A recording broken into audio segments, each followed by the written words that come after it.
Hey everyone, thanks for watching. If you're liking these videos, of course, just go down there and hit subscribe or really ring that bell and let us know you're here. That way you can get notifications every time we make something. It's really great.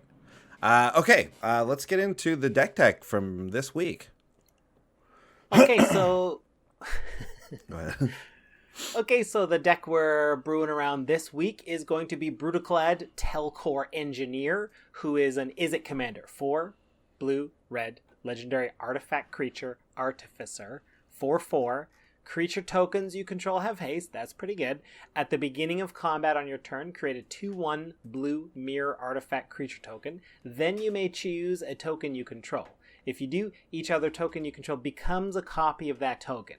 So potentially, this commander's got a lot of options. This commander has a lot of things it can do. It can be very powerful. So we're going to want to make a lot of tokens, which will have haste. We're going to want to turn all of our tokens into some sort of creature that attacks very well and win that way. But there's a couple more Izzet surprises that you'll discover along the way.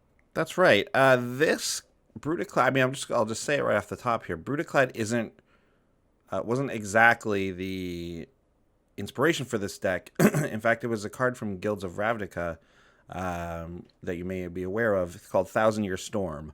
4 blue red for the enchantment that says whenever you cast an instant or sorcery spell, copy it for each other instant and sorcery spell you've cast before it this turn. You may choose new targets for the copies. So in wanting to brew with 1,000-Year Storm, we came up with the idea of using Brudiclad and getting a bunch of tokens from instants and sorceries, and then using Brudiclad's ability to either turn them all into big other creatures, make copies of creatures on the battlefield, all this kind of stuff. All this kind of stuff that both of these cards want you to do. And it turns out they actually come together quite nicely. They really do. So early on in the game, we want to get a bunch of draws going, because 1,000-Year Storm is very fun in the deck, so we want a chance to get to it, and we want to be able to cast a lot of instants and sorceries anyway, ones that make tokens. So we'll be using things to get tokens that way, and that's a way we can dig to get our pieces for it. So let's talk about some of the cards that help 1,000-Year Storm do its business. Some of the ones we're going to want to... So the finishers particularly, right? If we get 1,000-Year Storm... Well, before we get to the finishers, we do have stuff like, for example, Ponder. Will get you going, right? So Ponder's the 1 blue, the sorcery. Look at the top 3 cards of your library, put them back in any order. You can shuffle your library, draw a card. So these types of cards and cantrips and things like that will do kind of double duty in this deck, in that they will serve as like your early game plays to try and either find your engine pieces or find your 1,000-Year Storm. But later, if you have your 1,000-Year Storm, they'll act as like the multipliers, kind of, right? So you cast a Ponder for 1 mana, and then you cast something bigger that will help you actually win the game. And that's where we get to the finishers. Sean, take it away. Okay, so one of the finishers we want to hit is from the new set, Expansion Explosion. So it's one of those split cards. And the first half is actually very useful as well. It says for blue-red hybrid, so Izzet hybrid, 2 of them, copy target instant or sorcery spell with converted mana cost 4 or less. You may choose new targets for the copy. That's just very useful because we can turn any counter spell onto itself. We can copy a counter spell countering our things and counter it with it. Or if there's just like a very useful ramp or draw spell early, we get to copy that too if we need to. However, if we get to the late game, we got 1,000-Year Storm going with a couple of triggers on there, we can cast Explosion, X, blue, blue, red, red. Explosion deals X damage to any target. Target player draws X cards. And we're allowed to change the targets around as we are using 1,000-Year Storm. So if we're able to get this pretty big, and if we're able to copy it a few times, we can make a specific player draw X cards over and over until they hopefully draw out their library, while sending the damage X's towards other players and hopefully killing them that way. Unless, of course, we have enough where it doesn't even matter. Just everybody do everything, because you're all dead. Yeah, and obviously it also serves as a way for us to draw cards if need be as well. Very flexible. Although we do have a lot of card draw in the deck, so... yeah, this is just another form of it. One of the really big spells that I was talking about, and one that specifically works quite well with Brudiclad's ability of changing tokens into specific things, is Clone Legion. Clone Legion's a big spell. 7 blue, so 9 mana for the sorcery that says, for each creature target player controls, create a token that's a copy of that creature. So this, obviously, if we can somehow, like, if we can just sneak in a quick ponder, or like something as cheap as like what's it called? A Gitaxian probe or something that's just free before you can clone Legion. And even if you just do this twice, it gets nuts. So, and even then, though, you don't even actually need to do it twice. That's just kind of a magical Christmas land type thing, as we talked about. But Clone Legion, 9 mana, gets you the best person's board in the game. And then Brudiclad, if he's out, will be able to take the best creature from that board and turn all of your other tokens that you've created throughout this deck into those creatures. And that can just be the game right there. Brudiclad also gives them haste, which is very cute. Yeah, like... Oh my goodness, it's the greatest. And then, so another card we want to talk about is Rite of Replication, 2 blue, for a sorcery, but it has kicker 5, and so it either costs 4 or it costs 9. Yeah. Put a token onto the battlefield as a copy of target creature. If Rite of Replication was kicked, put 5 of those creature tokens onto the battlefield instead. So in a way, this is like a less cool Clone Legion.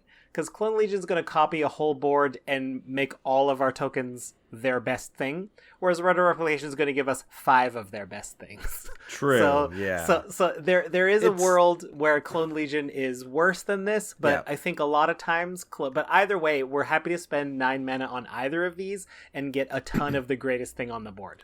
And sometimes, I mean, I don't know how often this would come up, but you can almost kick Rite of Replication without it actually being kicked in some ways, right? If you have the storm out and you've cast a few little things before it, like you can kind of get the kicked version without actually paying the full 9 for it. That's true. In a way. That's true.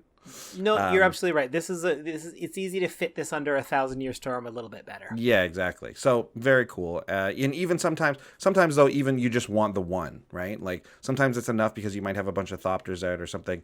That Rite of Replication making the best creature on the board is all you need. Next we have another big spell, Temporal Trespass, 8 blue. So 11 mana. For the sorcery that has Delve, though, so you can reduce that cost quite nicely. Take an extra turn after this one, and then you exile Temporal Trespass. Obviously, if we get a couple of storms before this, with the 1,000-Year Storm out, Temporal Trespass can give us multiple turns. But also, this can be just kind of a setup card that you make before you get like a big swing in with a bunch of tokens or something like that. So this also serves as a little bit of double duty. And it's not hard to make this cheaper in this deck. You're going to be casting a lot of like cantrip type spells. There's a couple of cards that will make you discard stuff as well that'll help delve this guy out. Oh, so exciting. I mean, these are fun to play anyway with Brudiclad, even more fun with 1,000-Year Storm. But if we have 1,000-Year Storm and we don't have these yet, how are we going to dig for these? How are we going to get going? We're going to use cards like Snap. 1 and a blue, instant, return target creature to its owner's hand, untap up to 2 lands. Again, imagine 1,000-Year Storm going like this. Either case is great. If we don't have 1,000-Year Storm, this is a free spell that gets rid of a difficult threat if we need to. This doesn't really dig for finishers, though. It doesn't. But if we have 1,000-Year Storm out, we can cast Snap as a free spell to get our storm count higher. Yes. And if Snap happens later in the chain of 1,000-Year Storm, then it generates a lot of mana for you. And we can return almost every creature to their owner's hand and completely clear the board if we want to. This card can be a monster at some point, right? Like this card can be absolute madness. One that does help us dig and kind of does this as well is Frantic Search. 2 and a blue for the instant that says draw 2 cards, then discard 2 cards, and then untap up to 3 lands. So same thing. You're digging for the finisher that you want, but also at some point it can be generating mana for you if you've stormed into it. Just a really great card. Does a lot of things. And even if you run those lands that tap for 2, like Is It Boiler Works or Temple of the False Gods, you're able to like generate mana with this even on an empty board. Yeah, I love this card. It's essentially a free spell. It lets you look 2 deeper. Yeah. And also we want to run Cathartic Reunion, 1 and a red for a sorcery. As an additional cost, discard 2 cards, but you draw 3 cards. This is fine on its own. If we're in dig mode, it only costs us 2 to like look 3 cards deeper. But if we have 1,000-Year Storm going, we don't have to pay the additional cost more than once. We pay that once, and we copy that as many times as we have had spells before that. So good. Yeah. Really, Imagine really going like Snap, then Frantic Search, then Cathartic Reunion, discarding 2 cards. You're going to draw 9 off of this. You'll probably hit your Clone Legion by then, and you've only got 2 tapped lands. Maybe actually less because Frantic Search would have been copied anyway. You've made mana in this chain. So I think it's worth mentioning just right off the bat that 1,000-Year Storm is really great in this deck, and it is the kind of thing that inspired it. But it's not necessary for you to win with this deck. The deck can definitely win on its own without it, and that's good because there's not really a lot of ways to like go get this card. So just be aware of that. If you wanted to do something else, like maybe you could add black to this deck or even add white, and then be able to go get this card. Obviously, then you can't have Brudiclad as your engineer, as your general. But yeah, that's just something to keep in mind. And please do keep that in mind as we move into the neat moves. Working on a Neat move. Okay, so first neat move that we're talking about with this deck, and this deck is contains a lot of neat moves. Let's be honest. First one we have here is a small one, but it sort of illustrates what the deck wants to do. So first one is Kuldotha Rebirth. It's a single red mana for a sorcery that says, as an additional cost to cast Kuldotha Rebirth, sacrifice an artifact, and then put 3 1/1 red goblin creature tokens onto the battlefield. So we're making tokens for Brudiclad. It's a cheap spell, so it helps like with the 1,000-Year Storm, obviously. But that additional cost, being able to sacrifice an artifact, that's something that the next card, Trail of Evidence, will help us with. So Trail of Evidence is also just an amazing card in this deck. It's going to help the entire strategy, but just works kind of just a little sweet little move here with Kuldotha Rebirth. So Trail of Evidence is 2 and a blue, and it says whenever you cast an instant or sorcery spell, investigate. So if you've cast an instant or sorcery spell before, at any time before, and you've had Trail of Evidence out, you've got a clue. You've got a clue out there, right? A clue artifact, and then Kuldotha Rebirth, you can just sack that clue and then get it right back again because it makes it with the Trail of Evidence. So right. But this is just an example of just 2 cards that are just really great in the deck. Trail of Evidence specifically making tokens as you're casting instants and sorceries. I mean, that's the name of the game. Oh, yeah. One thing I think we should point out, because this is our first clue that has appeared, whatever you turn your tokens into with Brudiclad, they don't turn back at the end of turn. That's what they are until you turn them into something else. So if you turn all your clues into 2/1 mirrors, cool. That's what they are. You got a big army to attack with. But if you turn everything into clues, that can be a nice opportunity to just like spend a turn drawing a few cards if you want to spend 2 per clue, and then turn them back into something to attack with. Since Brudiclad makes a mirror every turn, you have that opportunity every turn to turn them back into 2/1s. Yeah, but and that's not. Yeah, and if you have these cards out like Trail of Evidence and like other things that create tokens on instant or sorcery spells, then you can obviously get more of those as well, and that's how you're going to get your flexibility with the tokens. Yeah. Having a bunch of tokens appear every turn is great. Yeah. Let's talk about another assistant lieutenant in the deck. Zada Hedron Grinder, 3 and a red for a legendary goblin ally. Whenever you cast an instant or sorcery that targets only Zada, copy it for each other creature you control. Each copy targets a different one. And of course we have spells in here like Slip Through Space, which is 1 blue sorcery that says target creature can't be blocked this turn. Draw a card. Those are useful cards. If you need to, you can cycle them early and cash them in for another card. That counts as an instant or sorcery trigger for your Trail of Evidences. And if you've got 1,000-Year Storm, I'm happy to do that as well. And if you have Zada out, your whole team's unblockable then. So that's pretty good. And you draw a million cards. And you draw a million cards. The only thing you can't do with it is Brudiclad's ability of turning all your tokens into another thing happens in the combat phase. So you won't be able to, like, if you have a bunch of clues, this will miss all your clues, and then your clues might turn into other things, and they will not have the can't be blocked thing on them. Yeah, that's if you decided to change them into clues, certainly, yeah. Yeah. But then they wouldn't even be creatures. You wouldn't even be attacking with them. No, I mean, if you've got a half team, if you got a board of half clues, half creatures, yeah, you cast this on your first main, and your creatures can't be blocked. But then when Brudiclad hits, you turn everything into a creature, and the ones that were clues at the time of casting this are still blockable. Good call. But yeah, that's Zada was like kind of a thing where I was like, imagine this with Thousand Year Storm. So you target Zada, you get like 3 or 4 copies of it or whatever because of the tokens you have, but then you also storm it a couple times, then you get like all these things. It just seems like too crazy to not do. Yeah. Like I want to see this happen once. So there are some downsides, including Zada and including these spells. I mean, I honestly think they're fairly small, simply because stuff like Slip Through Space is still that sort of small cantrip type card that will draw you cards. It works with the storm. It works with what you kind of want to do anyways. It may not be optimal, but it's, I don't know. I mean, we don't have it scheduled in the notes to talk about, but we do have Charmbreaker Devils in this deck, who gets very big as we cast spells. So just a single targeted Slip Through Space on a Charmbreaker Devils is good for a good 20 damage if you've cast a couple spells. That's true. It's not bad. That's true.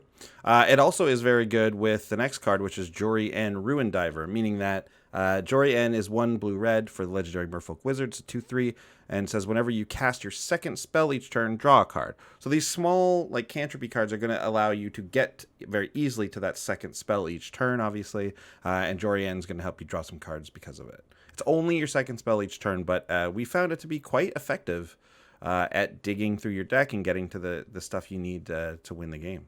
Yeah, don't be afraid to cast those spells as cantrips. Don't just save them up if you don't have it. Another combo we want to talk about, another neat move, if you will, is Saheeli's Artistry and almost anything in the deck. But specifically, we got one in mind. So Saheeli's Artistry is 4 blue for a sorcery. This is a Brudiclad best friend. Saheeli and Brudiclad best pals. Mm-hmm. You get to choose one or both. We're going to choose both. Create a token that's a copy of target artifact. Create a token that's a copy of target creature, except that it's also an artifact. So you get 2 things, and when you go to combat with Brudiclad, they'll both become the same thing if you want. But the key thing is, this is a way to get token versions of extremely lucrative permanents on the battlefield. It's fine to turn all our stuff into 2/1 mirrors or into clue tokens, for example. But for example, what if we had a Commander's Sphere on the battlefield? Or if any of our opponents did, we can make a copy of a creature and an artifact. That artifact is Commander's Sphere. Then when Brudiclad goes off, we get our mirror and we make all of them into Commander Spheres. We now have oodles of mana to ramp out a big X spell, or we can just cash a bunch of them in for free card draw.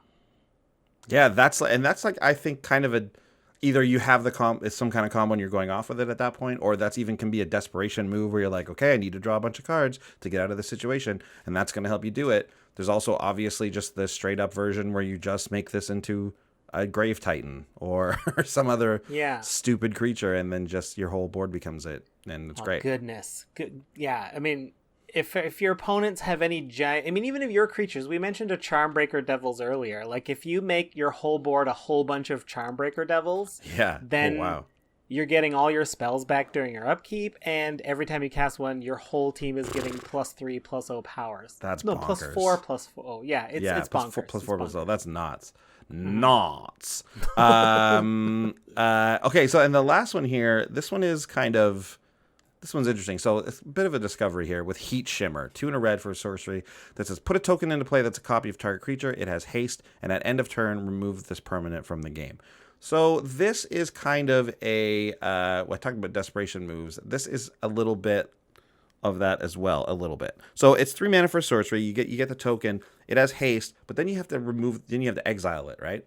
That will give it to all the tokens if Brudiclad turns all the tokens into whatever this made, because it has haste, and at the end of turn, remove this permanent from the game.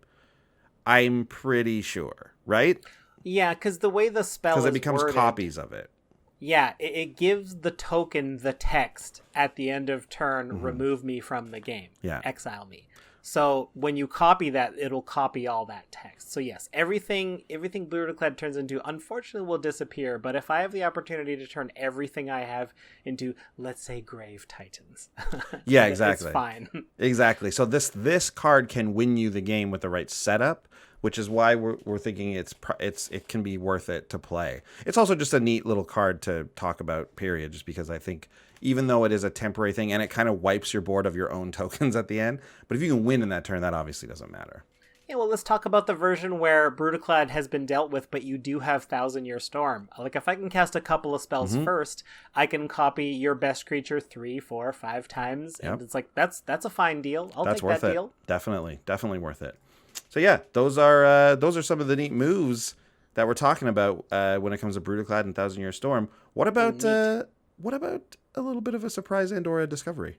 Oh, you found one. I sure did. This one is, I'm kind of surprised we don't see this more in Commander, although I guess I understand why. But Shared Discovery is 1 blue for a sorcery that says, draw 3 cards. But also it says, as an additional cost to cast Shared Discovery, tap 4 untapped creatures you control. So, well, I know that like Ancestral Recall isn't a super powerful card in Commander, like even if we all had one, and it wasn't $1,000 or whatever.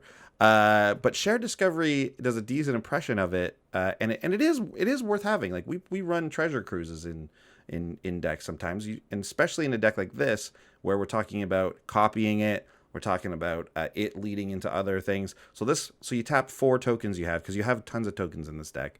We'll tap 4 of them, draw 3 cards, but then like Cathartic Reunion, if we can storm this card, we don't have to pay that additional cost every time. We just get to now draw 3 cards. So even like at a pretty small rate, like this can with 1,000-Year Storm out, this card can draw you 6, 9 cards, and even without it, I think drawing 3 is not a bad deal in this deck. Oh, drawing 3 is not a bad deal. That's a good deal. Pretty cool. I think it's a neat little card and is right for certain decks. I think actually. Yeah. Just like this one. Okay, great. Well, I mean, we should probably get to the old budget report, I guess. Yeah, let's talk about the budget report. This is where we're going to take all the cards. We're going to storm on them and see which ones are waterproof and which ones dissolve into pulp. So the total value of the deck as we put it together is $90, just under 90, so 86.45. Just over $85. And we figured out that half of the deck lies in the 10 most expensive cards. So if you make a few cuts there, you can easily drop $10-20. The most expensive card in the deck is currently in Standard. That's probably why. It's Tezzeret Artifice Master, 3 blue for a legendary planeswalker. 5 loyalty to start, and his +1 is create a colorless 1/1 Thopter artifact creature token with flying. That's pretty awesome. That's why he's in the deck. Being able to make a token every turn that is a flyer is pretty good. 0, draw a card. If you control 3 or more artifacts, draw 2 cards instead. Well, that's going to happen most of the time. Being able to draw 2 every turn until he's dealt with is excellent. And -9, should you ever get there, you get an emblem with, at the beginning of your end step, search your library for a permanent card and put it onto the battlefield. Then shuffle your library. So 1,000-Year Storm. You're going to be able to protect Tezzeret really well, which is one thing in this deck. There's tons of tokens, tons of flying tokens, because you have other ways to make Thopters too. So it's not unreasonable that you might get to that. Ultimate, especially even with the drawing ability too. If that's the only one you're using, same thing, right? Yeah. So, I'm a fan of this card. I think, although it's the most expensive card, if you can squeeze it in, I say do it. Yeah, agreed. Next is a $5 card right now. It's Preordain, the classic. 1 blue for a sorcery that says scry 2, then draw a card. $5 for Preordain. Isn't this banned in everything I mean, I guess it's not banned in Legacy or Vintage. Do you know what I think it also has the problem of? I think this is one of those cards that, like Cyclonic Rift, everybody who plays Commander who runs blue just wants to put a Preordain in. Because it's such a small cost, like mana-wise, and you get your card back, and then you draw, and you get to look at the top 2 with the Scry 2, so you can draw a pretty good card next.